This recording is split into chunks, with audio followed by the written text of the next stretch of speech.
Well, hello, guys. It's been far too long. Welcome to another Travel Massive Live. I'm streaming from my home studio here in Toronto. I hope you guys are enjoying the sounds of Ireland. Let me know if you guys can hear it. There we go. As most of you guys know, my name is Will from Toronto Travel Massive. I'm one of the co-organizers and also a content creator behind the travel blog and YouTube channel Going Awesome Places. I'll give you guys a moment to get settled in, to wait for more people to join us. Whether it's on the Travel Massive platform, Facebook, and this is pretty unique. We're practically on all of the Canadian chapter pages and the global page, which is kind of crazy. We've never done that before. And also on YouTube. Good to see you guys. For those that are here, I want to hear from you. Where are you guys watching from? And what is your favorite thing about Ireland? It could be anything from a place, activity, dish, song, anything. Drop your comments down below. We'll give you guys a few moments. I see Sarah. Hi, Sarah. Christina. Good to see you. Solmaz. Hopefully we'll hang out a bit more throughout this hour. Yes, we got folks from Facebook as well. Thanks for joining us.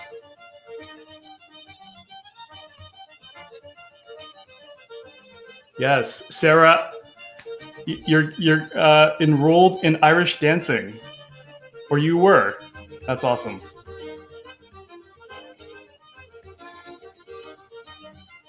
Jessica, good to see you. All right, we got a lot of folks joining in. Really excited. All right, so why don't we actually just jump right in? There's a lot to cover today. And as usual, here are some housekeeping notes. Questions.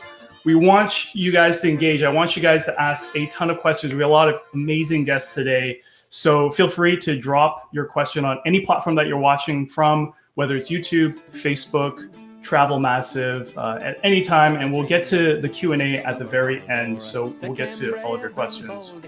I know a lot of you are asking about recordings as well. After this ends, there will be a version that you can watch afterwards. So if you miss anything or you're not taking notes, that's totally fine because you can watch afterwards. And lastly, there will be a giveaway if you saw on the event page. This will be a chance for you guys to win something pretty amazing. So make sure to stay to near the end where we'll be talking about how you guys can win that prize. So I'm really excited today because today is really about one of my favorite places to visit, and that's Ireland, the Emerald Isle. I have some of my favorite things behind me. I don't know if you can see from one of my previous trips to Ireland, and also hurling, if you guys know about hurling. All right, so why don't we get started? Today is all about the sound of Ireland and the upcoming World Music Today. And with that, I'd like to bring in the host today, Sandra Moffat, Market Manager for Tourism Ireland in Canada, and Jocelyn Black, Publicity and Communications Executive from Tourism Ireland in Canada. Let's bring you guys in. Hi, Will. Hi, everybody. How's it going? All right, well, I'll let you guys take it away. I'll be kind of behind the scenes, and I'll see you guys on the other side. Sounds good. All right, so thanks for joining us to celebrate World Music Day. We Irish love any excuse for a party, even if it's virtual like this one. And as Ireland is so synonymous with the live music scene, we thought this would be a great opportunity to get together and to both share an update on travel to Ireland now that the world is reopening a little bit, as well as highlight some of the best music experiences available across the island of Ireland. So World Music Day takes place on June 21st. That's next Monday, summer solstice. 120 countries host free public events, concerts in the streets and stations and museums and other public places. And a key aim of World Music Day is to provide free music to everyone. And that's what we're trying to do here with you guys today as well. So a little sneak peek, we're getting there a little early. If you've ever been in Ireland, if you've ever walked down the streets in Ireland, you know that live music is available absolutely everywhere, whether it's buskers on the streets or random gigs in that corner bar you just happened across on a random Tuesday evening. It doesn't need to be a designated day in Ireland. But as I said, why not take the opportunity? And it's also the start of summer. We're excited about the new wave of positivity happening in the travel space. So yet another excuse to celebrate. Ireland is reopening. So we recently welcomed the announcement by the Irish government that the reopening of travel to Ireland is finally happening. Ireland is adopting the EU's new digital COVID certificate. This is going to enable more seamless travel across EU member states. And this, I'm sure you all agree, as members of the travel industry, it's great news for everybody right now. Ireland will begin implementing this program on July 19th. And what this means right at this minute is that EU member states bearing that pass, which attests that the holder has either been one of three things, either been fully vaccinated, has had a negative test for COVID-19, or has had the virus already and has antibodies in their system, will then be able to visit Ireland without a need for a test or for any quarantining. So really positive movement. We're hoping that this will be extended to countries outside of Europe really soon, including Canada. And trust us, we will be shouting that from the rooftops when that happens. We also know that certainly here in Canada, travelers might be a little bit cautious, and like every country, we've implemented rigorous health and safety measures across the country in all hospitality businesses. And something we want to ensure as a destination is that these are really clearly communicated to everybody. There's no second guessing or presuming or having like doubts in the back of your head. We want to offer full visibility that there is programs in place to ensure full peace of mind. One of the ways that we do this is through the safety charters, and you can see them on screen there. We have two symbols, one for the Republic of Ireland on the left and one for Northern Ireland on the right. So what these mean is that the businesses that display these marks have implemented rigorous policies, all in line with the EU Commission and our government. That means that businesses are good to go. You are safe. So once you are there, you are safe. And in addition to all those formalities and the health and safety protocols, we're excited because Ireland is really well positioned to welcome international travel again. A couple of reasons for this. Ireland is the gateway to Europe, especially from North America, especially from Canada. It's a short hop across the Atlantic. It's under 6-hour flight from Toronto. It's a compact, easy to get around destination as well. So no need to spend hours on coaches to see and do a lot of what our little island has to offer. So for example, today we're going to hear from musicians and partners from both Dublin and Northern Ireland. They're only a 2-hour drive from each other. And I feel like I've taken longer drives in Ontario to go get a coffee. So really compact, really easy to get around. And we're called the Emerald Isle because we're known for those green, wide open spaces. We're known for our literature and our culture. It's actually Bloomsday today, which is a celebration of one of our best known authors, James Joyce. And many of you will know Ireland for our whiskey and maybe recently our blossoming gin scene that's really exploded over the last few years. But of course, what we are focusing on today is music. And music, they say, is the universal language. And on the island of Ireland, our traditional music is a non-stop celebration of sound and of storytelling, which we're also known for. It's not just about the music, though. It's about the warm and welcoming atmosphere that pours out onto the streets from that fireside corner as you're curled up in a bar around Christmas time. Music is how the Irish told stories. Our epic myths are known all over the world. And we've captured and shared the lives, loves, and losses of countless generations through our music. It's heartfelt, it's hopeful, it's filled with pride and emotion and the desire to communicate. And you can't listen without feeling a part of something. But there's more to Ireland's music scene than fiddles and flutes and banjos and bowrons playing in the corners of lively pubs. There's also a much more modern scene that many people aren't aware of. And you'll see a little bit of both these sides of Irish music today, I hope. We have lots of modern musicians like Van Morrison or the Cranberries or Snow Patrol, Hosier, and of course, everybody knows U2, and they all hail from Ireland. Now, as Will mentioned, we will be hosting a social media contest on our Twitter account. The handle is there on screen at media_IrelandCA. So towards the end of the presentation, just stay tuned because you will be able to win. It's a really amazing prize. I want one myself. It's a customized music print piece. So it's a musician in Ireland who will compose a custom piece for you, create a print of the sheet music, and also share the MP3 with you. And we will tweet out some questions. All you have to do is reply using the hashtag Sounds of Ireland. And because we know that so many of you will answer correctly, we'll also be watching out for some social content over the next few days in the lead up to World Music Day. So make sure you tag Media Ireland CA on Twitter or Tourism Ireland on Instagram if you are sharing any Ireland content in the run up to World Music Day, and using that hashtag Sounds of Ireland to get some bonus points. We'll reach out to the winner next week by DM, either on Twitter or on Instagram. So just make sure to reply to the tweets, and then Jocelyn will take us through all the details and the quiz questions in a little while. Now, while I am a big music fan and I could listen to it all day, I'm certainly no expert. So it's my pleasure to introduce you to our 4 special guest speakers today. They really have to fit their finger on the pulse of all things music in Ireland. So from the traditional to the modern day, our special guest speakers will now take you on a bit of a musical journey through the island. We have Tradfest, we have Belfast Hidden Tours, OEM Music Centre and Windmill Lane Recording Studios all joining us today. So first up, I would like to bring you a taste of the traditional with the team at Tradfest. So I'm delighted to welcome Martin Hart, who's CEO, and Claudine Murray, Director of Marketing and Events, along with a very special guest. So over to you, Martin. Okay, thanks a million, Sandra, and it's a great pleasure for us to be here this evening here in Ireland, but this afternoon in Canada and wherever you are around the world. I'm going to talk for, I promise, 5 minutes in 5 minutes. There's an electric buzzer that's going to go off if I don't, operated by Claudine on the next screen.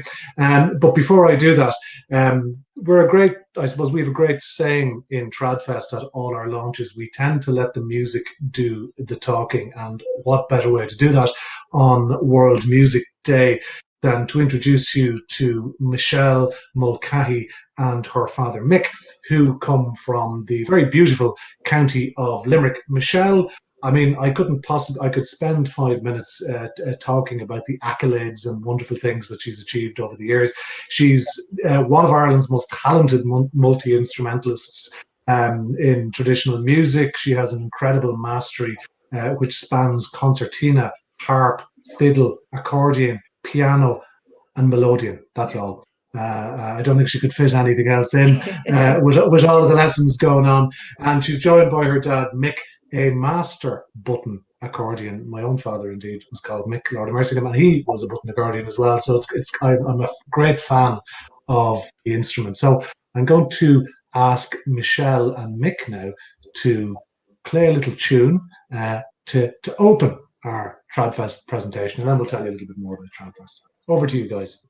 Thanks a million, Martin. Well, it's great to be joining everybody today from Limerick, and in honour of World Music Day as well. So we're going to play a couple of reels for you, and these particular reels, as we all know, Irish traditional music goes back for centuries, and it's over 2,000 years old. So, these particular tunes have been recorded in the 1900s. So, and Des, do you want to introduce the 3 reels that we're going to play? I'd like to. We play these 3 reels. The first one is the Galway Rammler, a lovely version of this tune I heard in London back in the 60s. The second one then is a great tune, Patsy Toohey's. Patsy Toohey was a great American piper. He played in America over 100 years ago, but a lot of his records came back to Ireland, and we're very privileged to have Patsy's records here in Ireland. And the third one then is Hand Israel, composed by the Handy Brothers in County Longford. Yes.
That was amazing, guys. That was incredible. Oh, I miss Irish music so much. Thank you. Thanks for bringing us a taste of home there. Martin, we'll Thanks. kick over to you. Yeah, sure. Thanks a million, guys. And that is, of course, 2/3 of the amazing Mulcahy family. Am I leaving anyone out? I don't know if there's more than yourself, Michelle and Louise. I hope I'm not offending any other member of the family. I'm sure there's more in the family, but musically, the Mulcahy family have performed and are an example or a sample of some of the many amazing performers we've had at Tradfest, both this year and indeed over the years and in the coming years. So, okay, as I said, I've been given 5 minutes. That's a bit of a challenge for me now, I have to be honest.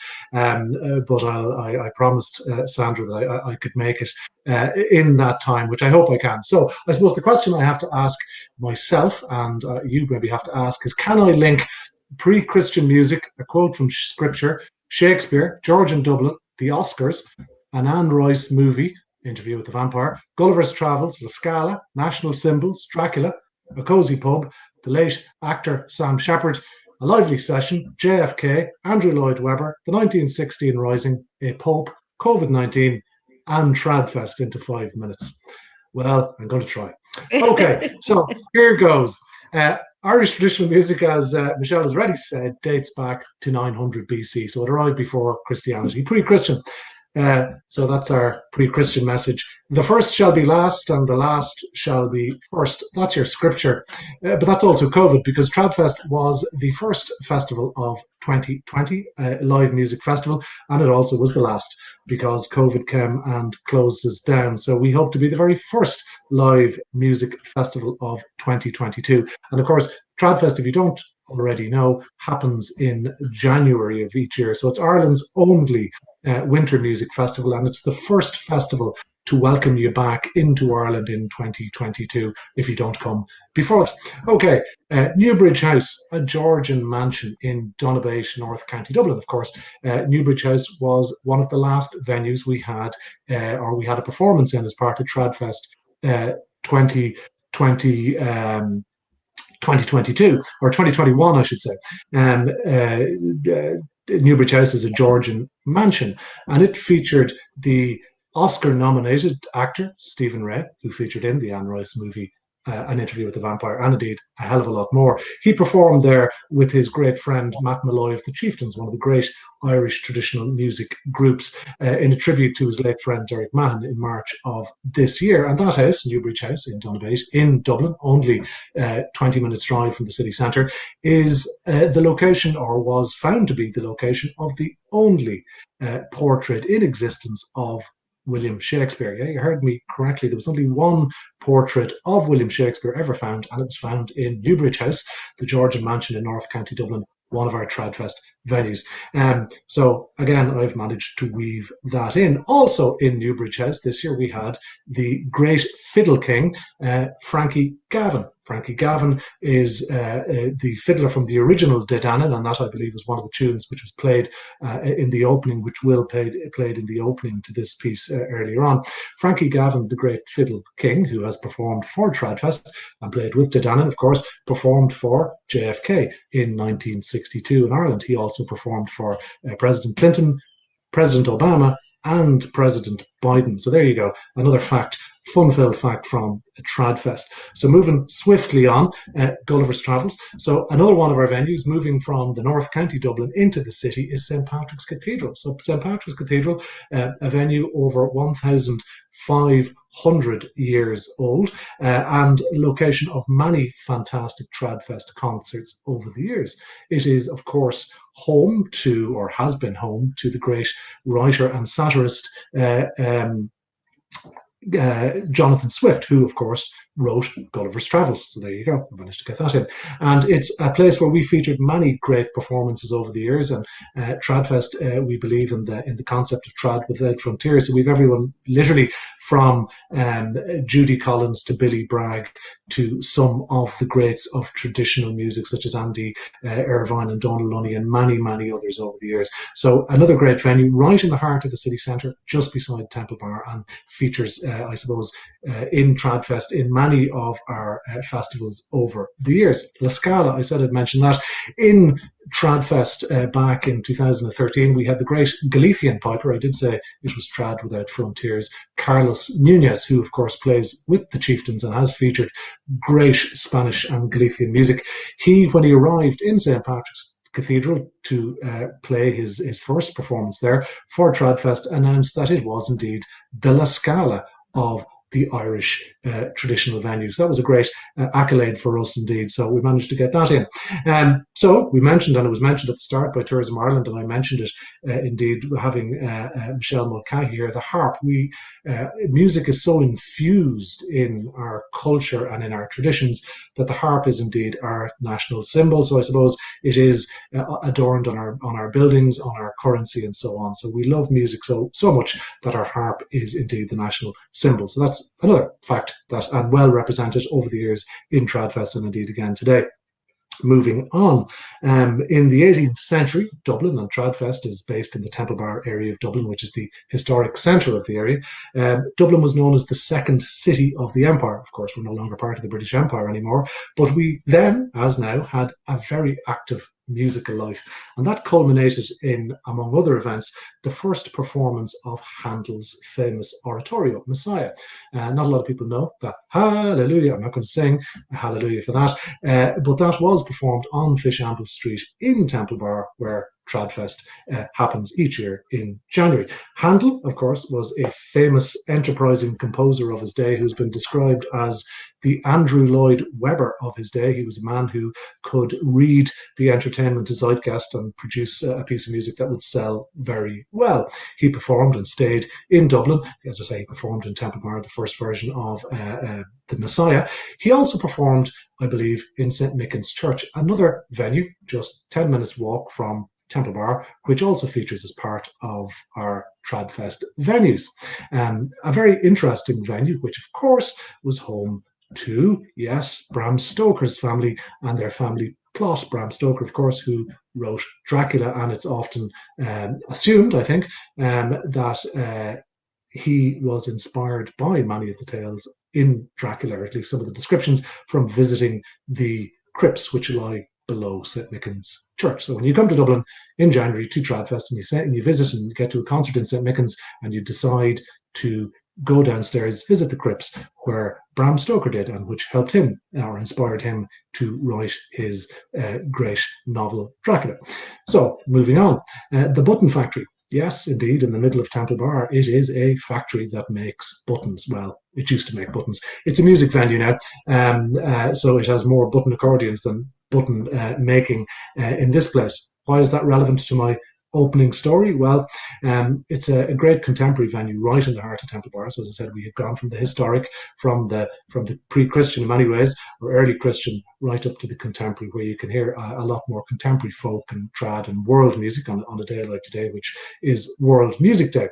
But in the Button Factory, in 2009, we had a guest show up, and that guest was the late great actor and playwright Sam Shepard. And Sam Shepard showed up to Tradfest to listen to Tea with the Maggies, an amazing collection of Irish artists and musicians. And so taken was he by them that he commissioned them to do the music for his Broadway play, Ages of the Moon, with Stephen Ray, the actor who I mentioned earlier, and also patron of Tradfest. And now, as we move to the last part of the paragraph, in terms of the 1916 Rising, well, one of the last venues we performed in or had a performance in as one of the last and first festivals in Ireland in 2020 was Kilmainham Jail. Kilmainham Jail is another amazing historic gem in the heart of Dublin City. And while Ireland is very travelable in terms of its small size, Dublin City is incredibly walkable. So if you do come to Tradfest in January and you want to visit any of these venues, both in the city or outside, everything is very, very close and walkable or taxiable or busable or trainable. So it's a very accessible city.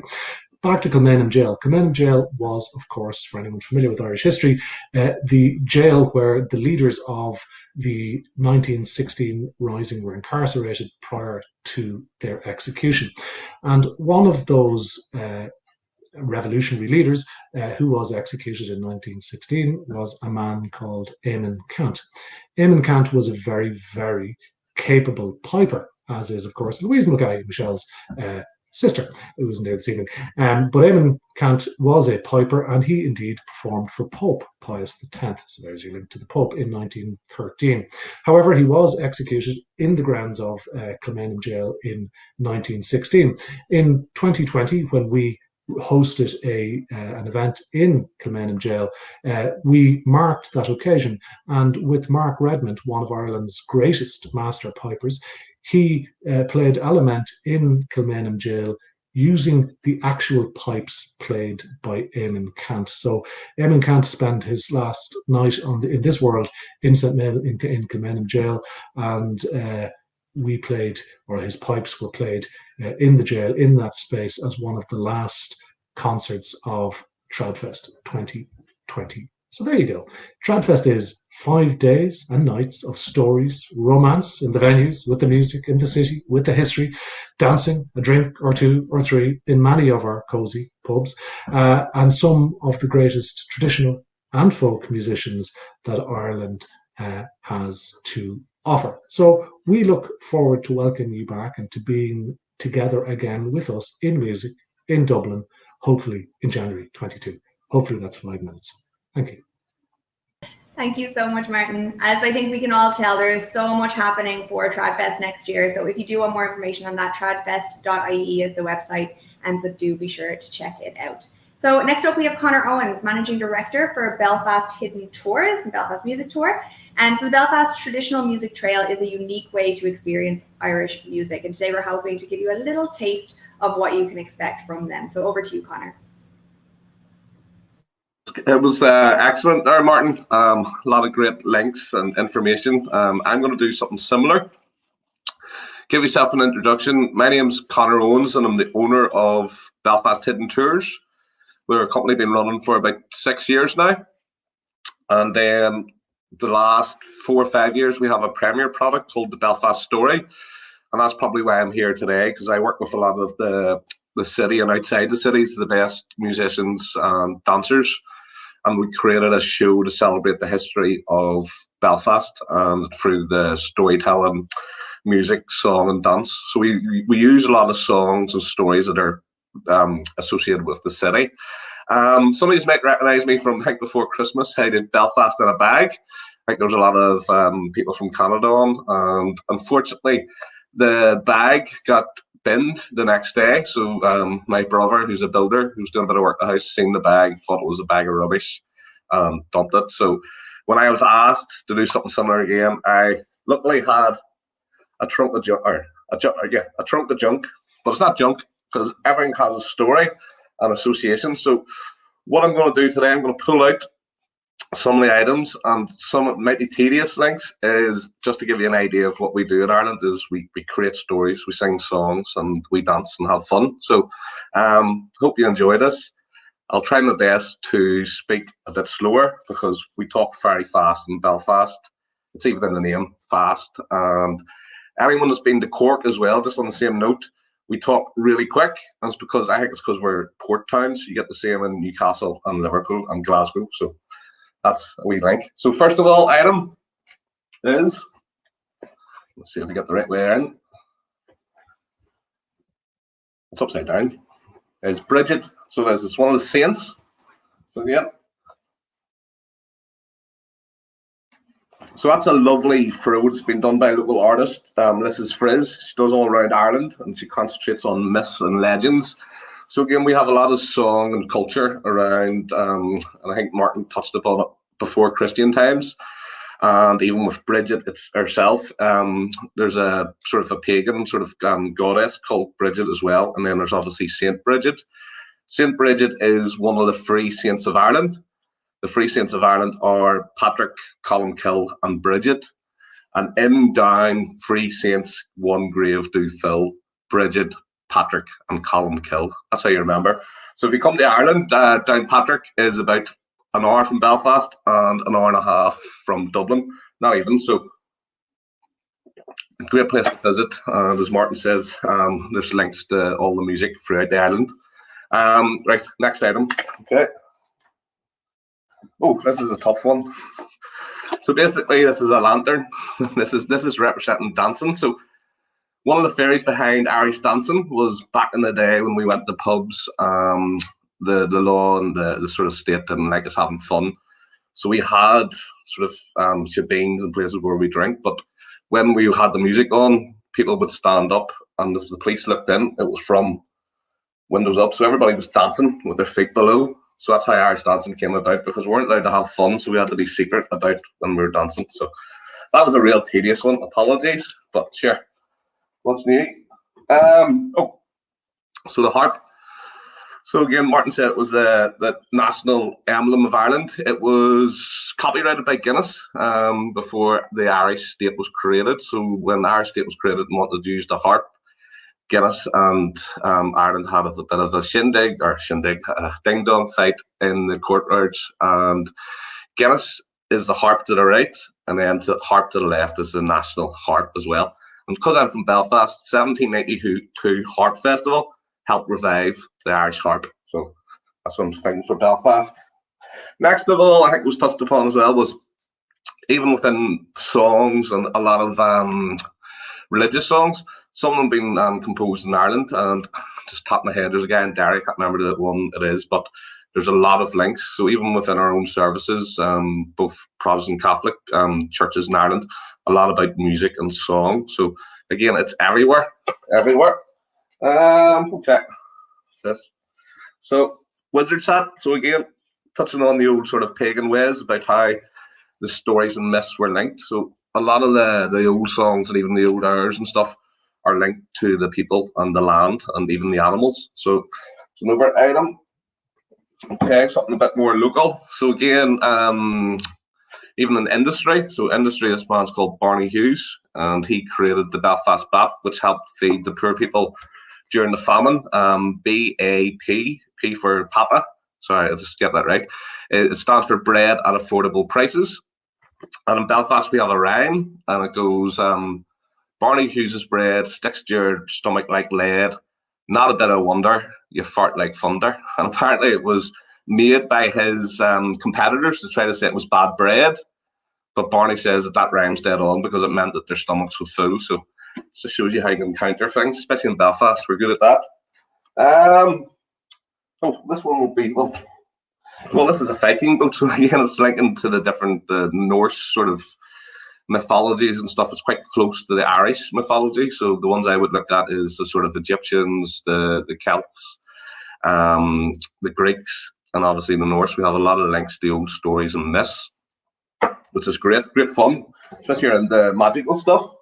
Okay, this is the Gaelic maps of Belfast. So again, this is a local thing, and it's really good because it's done over in East Belfast, which is traditionally seen as politically a very British place, and they're very proud of their Gaelic culture and names. So even Knocknagoony, the Hill of the Rabbit, there's a place called Ballyhackamore, locally called Ballysnackamore, because there's a lot of restaurants, and it's meant to be stands for Town of the Horses excrement. So another good one. Whiskey, there's whiskey in the jar. Well, sounds more like pennies for me. Anyway, if you look around, Dunville's biggest whiskey producer in the world. So again, a lot of our music's associated with pubs, and it's the best way to really soak in a lot of the traditional music. Visit the pub, pint of Guinness, wee whiskey, and some tunes. Let me see, keep going. Sandra, you give me a shout whenever I'm getting close. Good looking at. Ark of the Covenant, crazy. I have a couple of stories linked to why the Ark of the Covenant's in Ireland. Bit crazy, but if you look at the Northern Ireland flag, it's two tribes of Israel. It's the Star of David and then Red Hat of Judah. So again, come to Ireland, hear the stories, hear the songs. Easter lily. So again, symbols is massive here in Ireland. So even in music, the Easter lily stands for sort of represents Republican history around breaking away from British rule, and so much music and song. I'm sure some of you have heard the ballads. So again, it's another sort of string to our bow is that we have political songs as well. The Boron. This is the Irish drum, and it's made of goatskin. This is traditionally an Irish drum, and then on the sort of where I'm from, up north of Ireland, we also have a big massive drum called the Lambda Drum. And again, two different cultures on the island in a sense, and you can see that the music's similar but a wee bit different. But it's a great experience to go and see the bands playing and then also hear the Irish traditional music. I'm going to give myself 2 more minutes, Sandra, don't you worry. Okay. Patrick, you're not going to do that, it's cheesy. Wolf, my name Cana means wolf in Irish, so that's why the wolf's there. I have a book on Irish music about the overworld. So again, this is like old songs, and look how old this is. It's got actually CDs in it. I can't even listen to it because it's on CDs. But again, this is old airs and all linked to. This is linked to the sort of old airs, linked to the old ways, the Celtic ways. So I think I might do that. Last but not least is a Tourism Ireland bus. We hope to see all the Canadian and North Americans and people around the world back on the buses. And in terms of music, we have a wee song that goes, the wheels on the bus go round and round. And that's where I finish, Sandra. I finished on that. I love it. I love it so much. Yeah, Ireland.com to start planning those trips. And that is a traditional Irish song, right, Conor? Absolutely. It's really hard to learn, though. It'll take a while.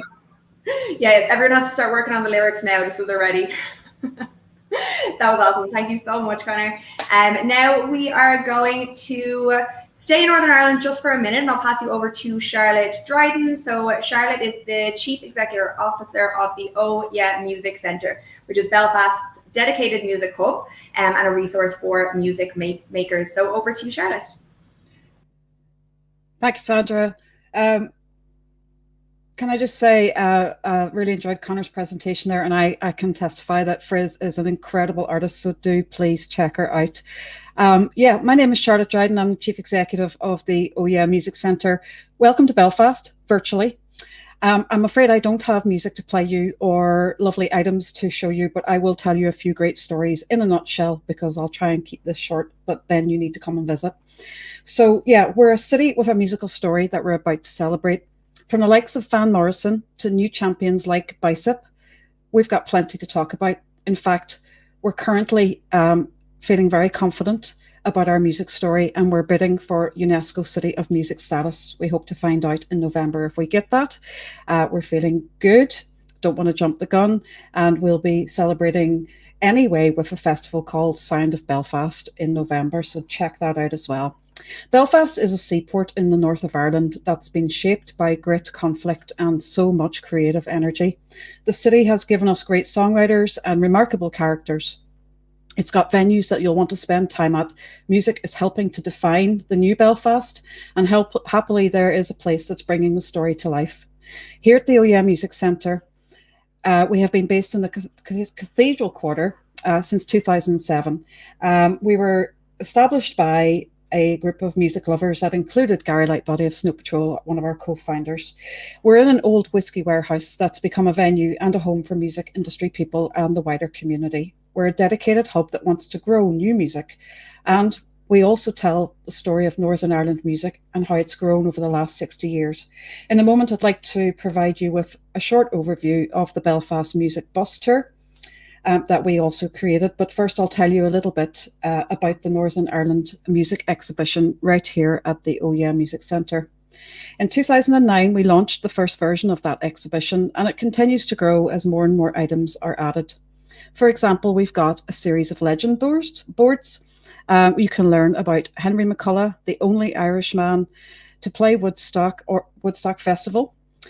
We also have boards that feature the likes of Paul Brady, Phil Coulter, The Town I Love So Well, My Hometown Derry, and Jimmy Kennedy, writer of The Hokey Cokey, no less, and Red Sails in the Sunset. Moving on, we have some stunning artifacts featured in our exhibit cabinets. Many of them are on loan from the artists or their estates. For example, we've got Gary Moore's Les Paul guitar and a pinstripe barbed wire suit. It's incredible, that he wore for an Amnesty International concert at the Albert Hall. Gary Moore, of course, played with Thin Lizzy and worked with many blues legends like George Harrison. Tim Wheeler from Ash has let us showcase his Flying V guitar designed to shoot flames on stage. We also have a childhood acoustic guitar that belonged to David McWilliams, author of The Pearly Days of Spencer. And we even have a brick that was salvaged from the 60s venue, the Maritime Hotel. We have an original street sign of Cypress Avenue, immortalised by Van Morrison in the song of the same name. And there's a cabinet dedicated to the Belfast DJs Noel and Morris Watson, who championed house music and hip-hop in the early days. And there's a beautiful Def Jam jacket that was gifted to Noel by Ad Rock from no less than the Beastie Boys. So the punk legacy, well, Belfast punk was one of the most intense forms of the genre, railing against sectarianism and the horrors of the conflict. Terry Hooley, the godfather of punk, they call him, and his record label Good Vibrations inspired a film of the same name. We even have his Elvis shop sign for the Good Vibes that was featured in the movie. And we have original leather jackets from the Outcasts, Defects, Stiff Little Fingers, and many vintage posters, t-shirts, badges, and fanzines. So that's the exhibition, and there's a lot more to see. Moving on, we also host the bus tour, a rolling narrative that covers all parts of the city. It reveals the places where music history has been made and remembers characters, songs, and momentous events. For example, the tour begins at the iconic Ulster Hall, which is a legendary place, a rite of passage for every music kid and musician, and a trove of great stories. A couple of great stories are, well, Led Zeppelin played here on March 5th, 1971, when they premiered Stairway to Heaven, and Jimmy Page first played his double-neck Gibson guitar in public. There was also a mini riot outside the Ulster Hall on the 20th of October 1977 when a Clash gig was cancelled. It gave the punk scene a sense of community, and it inspired a Belfast act called Stiff Little Fingers to put together a rousing anthem called Alternative Ulster. We then take in the City Hall, and in 1995, Van Morrison played the saxophone outside the City Hall during a welcoming concert for the then US President Bill Clinton. He also mentions the City Hall in two songs, The Story of Them and A Sense of Wonder.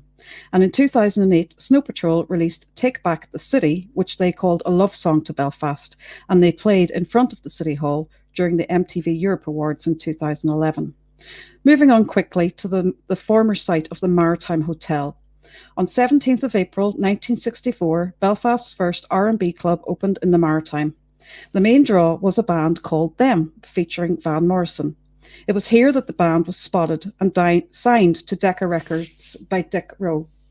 Another fan of this venue was Rory Gallagher, who wrote a tune called Maritime in the honour of the place, and today there is a blue plaque that you can go and visit. Moving on then to Donegal Road, we always talk about Ruby Murray, and in 1955 she had 5 tracks in the top 20 at the same time, a huge artist of her time, and at her peak she was selling 650,000 records a month, which not too many people can do today. Frank Sinatra said, "You're a hell of a great singer and I'm your greatest fan." We do also take in West Belfast and the Falls Road, and of course there was an act called Energy Orchard who recorded a song called Belfast back in 1990. The song was written by a local legend called Joby Fox, and the vocalist was Bob Kennedy, who later worked as a solo artist and was very active in Nashville and was friends with people like Steve Earle and Nancy Griffiths. Also on the Falls Road is, of course, the Féile an Phobal, which is the largest community festival in Ireland and one of the largest in Europe. Bab's brother, Brian Kennedy, was raised nearby before moving to Andersontown. He toured with Van Morrison, performed at Riverdance on Broadway in 2000, and he represented Ireland in the Eurovision in 2006.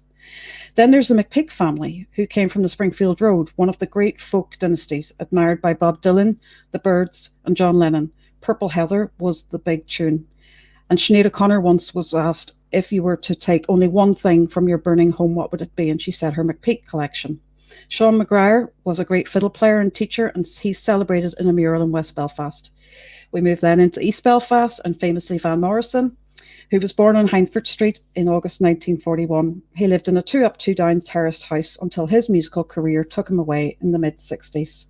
His father, George, was an electrician in the shipyard nearby, and his mother, Violet, worked in the nearby mill, and you can see the mill as part of the tour. He has commemorated his early years in the song on Hindford Street.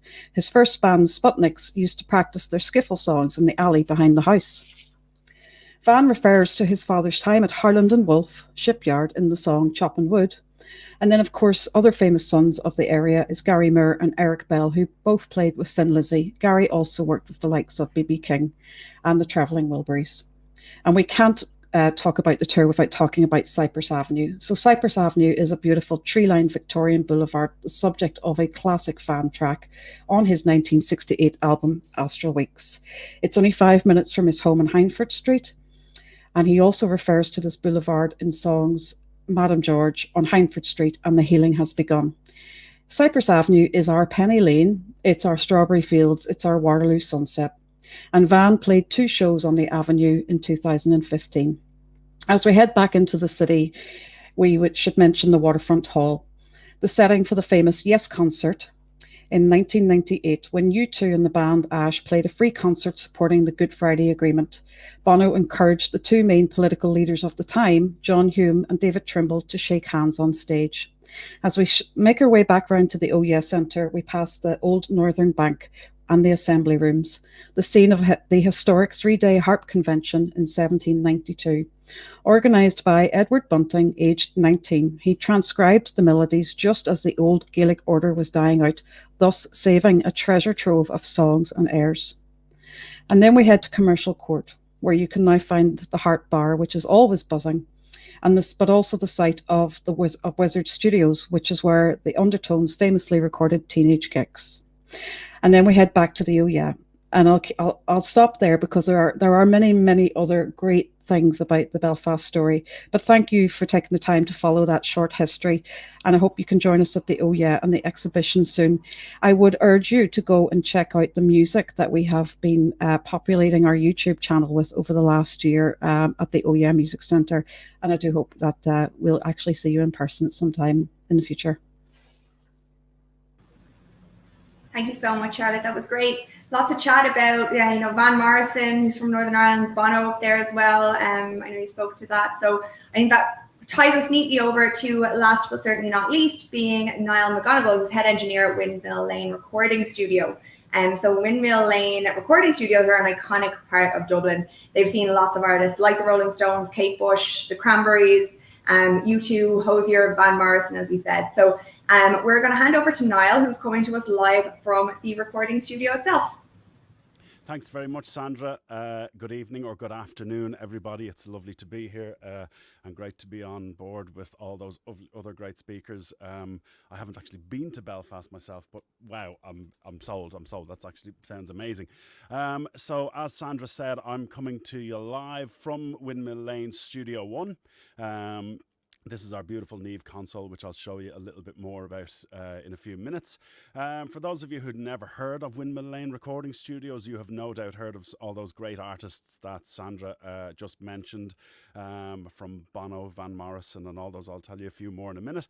Some of your favorite records have probably been recorded here or partially recorded here. If you haven't heard of us, I'll tell you a little bit more about what we are and also then why we're on a webinar such like this.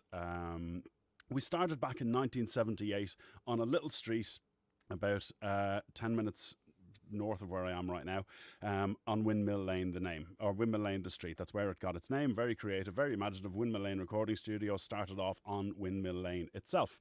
And it was actually, it was tipping along nicely at a kind of small national level within Ireland, recording a lot of traditional Irish music, a lot of the likes of stuff that you've kind of heard already this evening. And then in 1980, it kind of took a bit of a left turn when a small album was recorded, or started to record in 1980. I think it was released in 1981.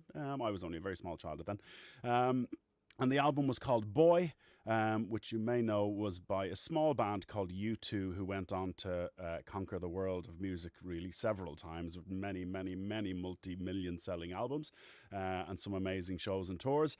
And like any great band with success, the studio started to grow then as a result of that. As U2 started to grow, all the music nerds around the world would read inlay cards and CD covers, which are all gone now, and see where was this album recorded, and can I go there and record? So as U2 got bigger, more and more bands started to come to Dublin wanting to record their sounds and record their albums in Windmill Lane, which is amazing. We've had incredible artists over the years, and it got to a stage where the studio outgrew its location on Windmill Lane and they had to move. So in 1990, they actually moved to this current location where I am now, which is on Ringsend Road, which, if you've been to Dublin, is located in the heart of what's now called the Digital Docklands. It used to be the old Ringsend Dock area of Dublin, but all the large tech companies have kind of moved in here. Google, Facebook, Twitter, LinkedIn, they're all within a stone's throw of this building. The financial services centres across the other side of the river here. And we're this lone bastion of creativity, just sitting in the middle of all this great tech know-how in the area, which is amazing because it's totally rejuvenated the area where we are now. And it's grown and grown and grown since. So we've been here since 1990. You've heard some of the names of some of the people who've been here, from the Cranberries to, I've wrote them something, Kate Bush recorded Hounds of Love here, or a lot of the string section for Hounds of Love here. Where I'm sitting right now, the Rolling Stones wrote and recorded Voodoo Lounge, their 1997 album. Here they spent quite a long time here, and even famously held, or not famously, it's a little known story, held a Thanksgiving dinner in the live room, which is this room back here behind me. You can't really see it through the glass, but held a Thanksgiving dinner where the now President of Ireland attended. He wasn't President of Ireland at the time, but he was invited down as a guest of the band, which was pretty nice. So we actually had the President of Ireland here just recently, before COVID hit, as a guest of honour for us as we launched our tourism side of things with all these great bands and great artists who've recorded here over the years. We are forever getting visitors and people wanting to come in and see whether they're U2 fans or Lady Gaga fans. Lady Gaga did a lot of the pre-production and the writing for the Born This Way album here. Ed Sheeran recorded the Rudimental track that he wrote with Rudimental called Lay It All On Me, which on last look, I think was at 49 million hits on YouTube, let alone, I don't know, all the other platforms. Who else has been here? Who else are my other friends and colleagues? Hosier, or Andrew as we know him, you'll see him all over YouTube, where he did an amazing, actually, you should check it out after this. The first single off his second album was a kind of protest song called Nina Cried Power, about famous activists throughout the world. And he had, I forget the name of the blues singer who sings on it now, it's forgotten. But he did a live performance of it with the whole band in the studio here behind me, which is amazing. So I'm actually in what we call the control room. This is the nerve center of the studio, where all the instruments and all the microphones and all the signals that have been generated by the musicians and the artists out in the live room, everything comes through this console, and we record it now onto a computer system here. We used to record it onto analog tape, which I actually have here. I left it down low because it weighs a ton. But to give you an idea, this is one of the old pieces of magnetic tape that we used to record audio onto. So this piece of audio here, this piece of tape, would record about 15 minutes of music. And it costs about €400. So imagine how many of these used to take to record an album. Whereas now on the computer, we can record for days. And now of course it won't close. I shouldn't have opened it. I'll just put it back down. So what do we do here now? Well, we are still a working studio, which is a really important part of our tours and our experiences for anybody who wants to come here. And whenever you're in Dublin, give me a shout, give me an email, check out the website, and you can come and see us and I'll show you around the studio. Whether you have just a couple of hours to kill in Dublin, or whether you want to really get in depth into how a studio works and get a full experience of what it's like, we can do all that for you, no problem. So I suppose I should give you a little demonstration. So I'm kind of rolling the dice of technology here. I've got a lot going on. I'm using the computer, I'm using the console, I'm using my lovely microphone here, and what you're not seeing off camera is the thunderous amount of cables beneath my feet. So if the camera disappears or the microphone disappears, or worse, if I fall off the seat, you'll know what will have happened. So when we're recording, we have our band in the studio, which are now just about represented up here by our bass player over here and our drummer Jerry over here. You can't really see them, it's not coming up well on the camera, but they would typically be in our live room out here, where the musicians would be. That live room, by the way, it's massive. It can hold an 80-piece orchestra, to give you a sense of the size of that room out there. and actually, because of the size of it and the scope of it, we've done a lot of film work as well over the years. So The Talented Mr. Ripley is one of my favorite ones, actually. That one just sounds amazing. The music in that is brilliant. It's a lesser known film from a few years ago. But astonishing soundtrack on it. We're actually, I may or may not be able to tell you this. So I'm just we'll say yeah. But we may or may not currently have a company working with us right now. They are down in Studio 2 as I speak to you right now. I wouldn't possibly name them, but if they're into all sorts of castles and fairy tales and enchantment and princes and princesses and all these kind of things. They're filming a rather large production in Ireland right now, and we've been working with them on their music score. So that's really good. But I didn't tell you that, so keep that to yourself. So let me give you a quick demonstration of the studio. When we start, hopefully you're going to be able to hear this. It sounds very quiet.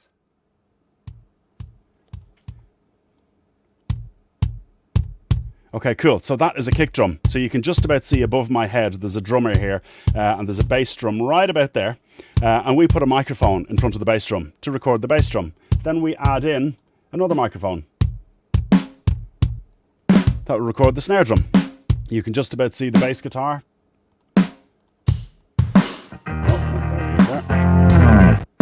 And you can kind of see on here, I'm controlling the signals of everything that we've recorded. And this would traditionally have been done right here on this desk in front of me. Now we can actually do both. This desk is an analog console, so all the signals pass through this. So actually everybody has recorded through this. If this desk could tell stories, everybody from Bono with U2, the whole U2 band, REM, AC/DC, Metallica, Kate Bush, Mark Knopfler, Emmylou Harris, Van Morrison, Lady Gaga, Ed Sheeran, Nile Rodgers. Do you want me to go on? I won't. I'm name dropping now, but you can go and check out our client list on the website, and you'll see some of the greats of Irish music and the greats of world music in here, as well as Riverdance was famously recorded out there, including the dancing. Anyway, I'm digressing, sorry. So we would basically build up a recording session with our band, one instrument at a time, whether it's a small singer-songwriter with a guitar and a voice, or whether it's a full 80-piece orchestra. And eventually what we will end up with, I'm grabbing the wrong mic, grand computer, is a full band scenario where we have all the different instruments playing and individually controllable for me to turn up or down. Nice long intro to allow me to speak over it. Things like an organ that you can hear. That's not on screen right now. You can just about see the band, all of them together now above my head.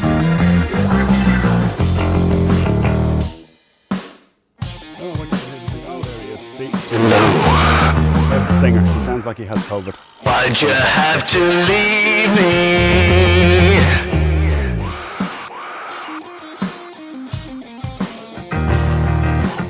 Okay, so there you go. There's a whistle-stop tour of Windmill Lane Recording Studios. When you come here, I promise you, it's you really need to see this room and see this building to get a sense of the magic that has happened in here.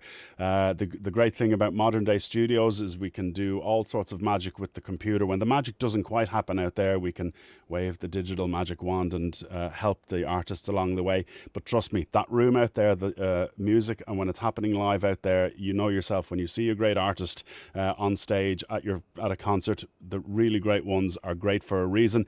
We get to see it in here, except the difference in here is often it's just me or one other guy or two other people working with them, and it's amazing. We can get them all to ourselves and get them to see what they do, and it's a privilege to see some of the greats doing what they do right here. So thank you very much. Niall, you make it look so easy. Thank you so much. Now I will hand you over to Jocelyn, who's going to take us through our social media contest and how you can be in with the chance to win that amazing prize. Great, thanks, Sandra. So I know just in the interest of time here, we're going to try to get through this as quickly as possible, but it's just time for our social media contest. So right now we'll be tweeting out the questions on Twitter. The media handle is media_IrelandCA.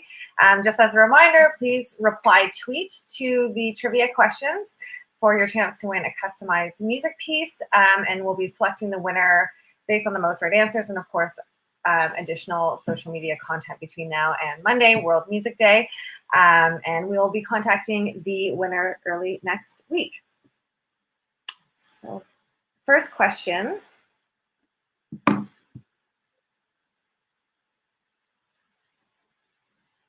So the first question is, which Irish traditional song has popular covers by the Dubliners, Thin Lizzy, Metallica, and most recently Bryan Adams? Is it A, Tim Finnegan's Wake, B, Whiskey in the Jar, C, Molly Malone, or D, Raglan Road? Our next question, what instrument has been known as the national emblem of Ireland since 1603? And I'm fairly certain this was mentioned during the presentation. Is it A, a fiddle, B, Uilleann pipes, C, flute, or D, harp? Our third question, which city is the birthplace of singer-songwriter Van Morrison, also mentioned during the presentation? Is it A, Dublin, B, Galway, C, Belfast, or D, Cork? And finally, which Irish band's album was selected for preservation in the U.S. National Recording Registry, being deemed culturally and historically significant? Is it The Joshua Tree by U2, Watermark by Enya, Talk on Corners by The Corrs, or No Need to Argue, The Cranberries? Good luck. Follow us on Twitter, tweet, reply us, and we will be contacting the winner next week. Amazing. Well, I hope you guys had just an incredible hour of what we saw, what we learned. Love Ireland's music scene. It's really about pride, emotion, stories, creation. Really excited to see your answers for the contest. I know we kind of breezed through that, but everything is actually up on Twitter. If you go to @media_IrelandCA, make sure you hashtag Sounds of Ireland as well. They'll be reviewing all your answers and reaching out to the winners at the end. This is for Canadians only, so sorry. Eh? Sandra, Jocelyn, and all of our special guests from Tradfest to the Belfast Story, Oh Yeah Music Center, and Windmill Lane Studios. I got to thank you for just, again, that incredible hour. You guys really made it happen, and I can't wait to go back to Ireland. We're bringing back everyone here.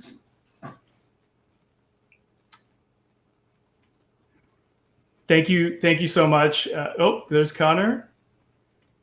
If you guys have any questions, we'll be sending up a follow-up email with Sandra and Jocelyn's contact. They're going to be able to provide you with all the information you might have about the reopening, about all of our guests here as well. So thank you again for this past hour. I'll bid you guys adieu, and we'll see you guys next time on the next Travel Massive Live. Great. Thanks so much, everyone. Bye. Bye, guys.